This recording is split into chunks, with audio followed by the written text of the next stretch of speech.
पश्चिम welfare के सरपरस्त आला जनाब सरवर साहब भी मौजूद हैं। सरवर साहब से पूछते हैं वो अपने हालात का इज़हार कैसे करते हैं। ये सरवर साहब बताइए। जी बिस्मिल्लाहिर्रहमानिर्रहीम।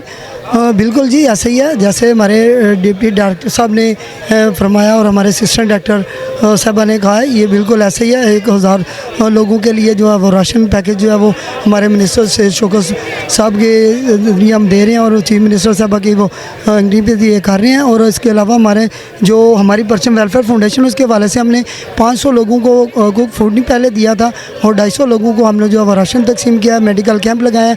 आज भी हमारा मेडिकल कैंप जो है वो जितनी आवाम आई है उनके लिए हमारा मेडिकल कैंप आज भी लगा हुआ है। हम नेक्स्ट भी इंशाल्लाह मेडिकल कैंप है वो मुख्तलिफ इलाकों में जो है ना वो ज़रूर लगाएंगे। जी आप देख रहे हैं पाक न्यूज़, पाकिस्तान की आवाज़।